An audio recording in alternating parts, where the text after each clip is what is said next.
Hello dear students, welcome to engineer zone, welcome to आरोहन।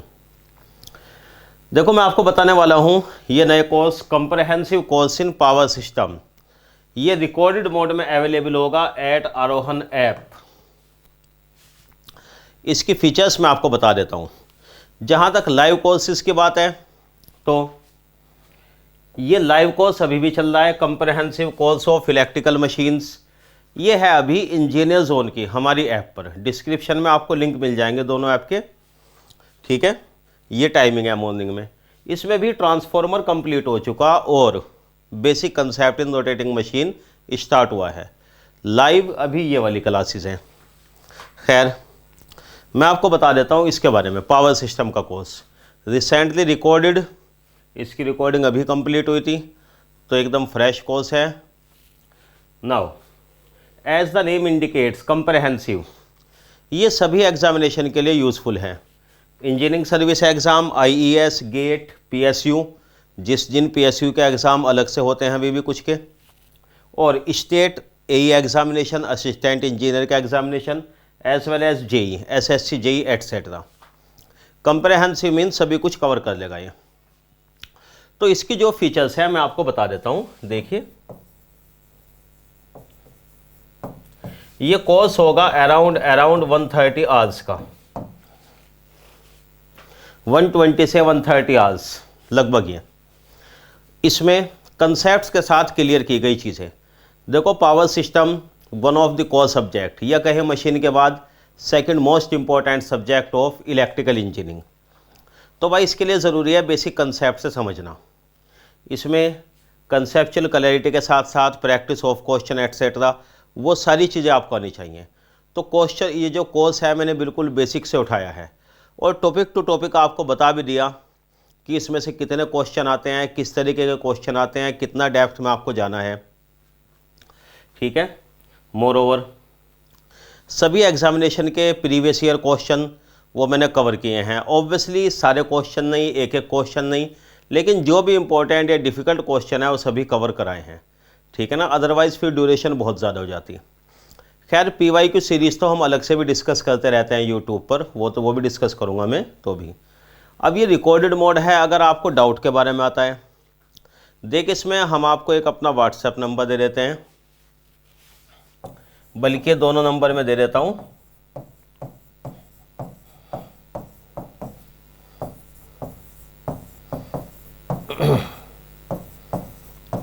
ये WhatsApp number भी है और कोई भी डाउट हो उसके लिए भी। जो भी आपके डाउट आते हैं आप व्हाट्सएप कर दीजिए हमको। अगर लगता है कि डाउट छोटा मोटा है वहीं पे आंसर कर सकता है तो हम आपको आंसर कर देंगे। अदरवाइज़ इसके जो डाउट सेशन होंगे वो मैं लाइव रखूँगा यूट्यूब पर, वो देखते हैं आप लोगों से डिस्कस करके। जैसे डाउट होते हैं आपको कि वीकली या वीक में ट्वाइस या 15 दिन में, जैसे भी वो सेशन हम रख लेंगे। और ये भी हो सकता है कि अगर आपको लगता है कभी you want to talk to me directly, कि कुछ आपको डाउट है या कोर्स के बारे में कुछ भी, तो आप बात भी कर सकते हैं नंबर्स पे, ठीक है। बाकी देख एक्चुअली शॉर्टकट अब छोड़ दीजिए। कम्पिटिटिव एग्ज़ाम में शॉर्टकट नहीं चलते। भले ही वो एग्ज़ाम आप सोच रहे हो एसएससी जेई सबसे छोटे वाला एग्ज़ाम है कि क्वेश्चन आसान आते हैं, लेकिन बिना कंसेप्ट के नहीं होंगे। क्वेश्चन भी आसान जब ही लेंगे जब आपको कंसेप्ट आती होंगी। अच्छा, इसमें मैंने जब आप क्लास देखेंगे सभी डायग्राम आपको बना के समझाए भी हैं, क्योंकि आजकल देखो एक चलन क्या हो गया, जनरली एक ट्रेंड है कि स्लाइड्स बनाने का। अब उससे लगता है कि क्वेश्चन तो जल्दी हो जाएगा। ऑब्वियसली क्वेश्चन जल्दी हो जाएगा, लेकिन टीचर ही तो जल्दी कर देगा वो। भाई 130 आवर्स का कोर्स है, 80 घंटे में हम भी निपटा सकते थे, स्लाइड लगा दें, सब चीज़ें रेडी हैं। मेरी तो बुक भी चलती है पावर सिस्टम की, इलेक्ट्रिकल इलेक्ट्रॉनिक्स के सभी सब्जेक्ट के। आप में से कई लोगों के पास होगी वो बुक है पूरी मेरे पास, सारी स्लाइड सब चीज़ें तैयार हैं। लेकिन मैंने इसमें स्लाइड जानबूझ के यूज़ नहीं की।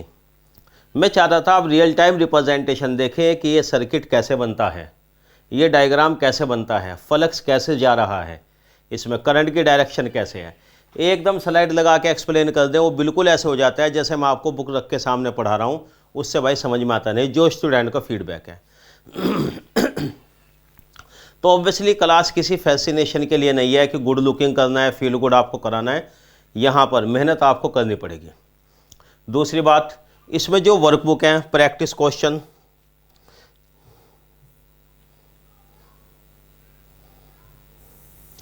देखो, प्रैक्टिस क्वेश्चन की आपको शीट मिल जाएगी, जिसे आप DPP भी कह सकते हो, डेली प्रैक्टिस शीट। मैं इसे वर्कबुक भी बोलता हूं। अब इसके लिए कोई सी भी टर्मिनोलॉजी यूज कर लो। सभी टॉपिक के practice sheet with answers, solution नहीं होगा उसमें, वो आपको मिल जाएगा प्रैक्टिस करने के लिए। जैसे ही टॉपिक होगा वो आपको मिलता रहेगा, बल्कि वो तो एक बार ही आपको मिल जाएगा, आप डाउनलोड कर सकते हैं उसका PDF। ये कोर्स के साथ फ्री ऑफ कॉस्ट अवेलेबल होगा।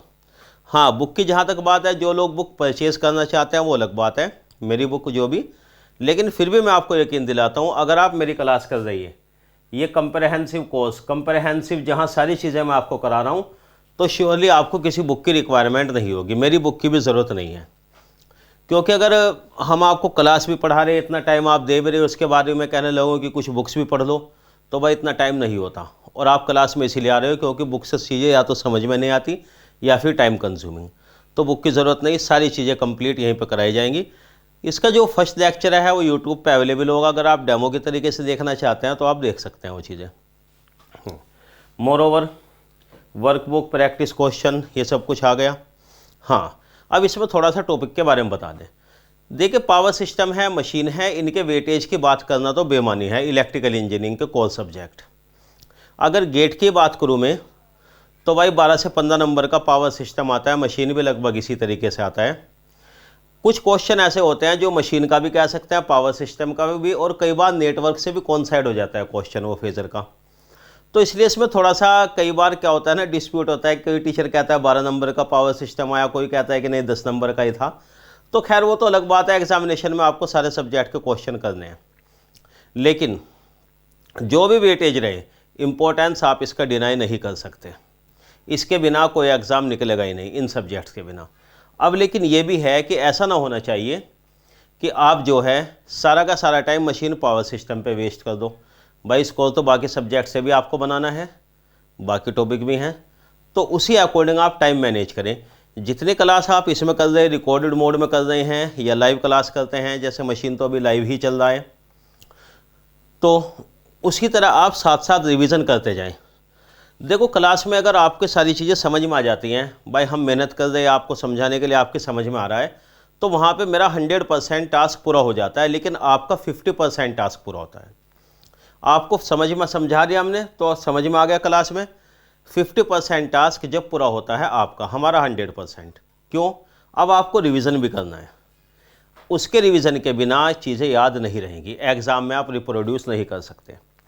तो इसीलिए मैं आपसे ये भी कहता हूँ इसमें कि आप साथ साथ, या मतलब एक बार पढ़ने के बाद नोट्स ज़रूर बनाएं अपने हाथ से लिखकर, ठीक है ना।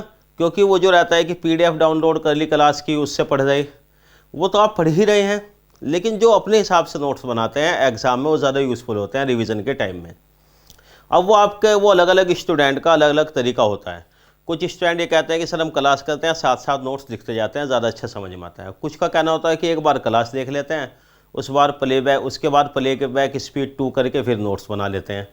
तो खैर वो जो भी आपका तरीका हो, बहरहाल ये मैं इसलिए बताने जा रहा हूँ आपसे, क्योंकि ऐसा ना हो कि आप जो है अपना तरीका बदलें। देखिए, एक्चुअली हर इंसान के समझने का तरीका और way of thinking, way of learning different होता है।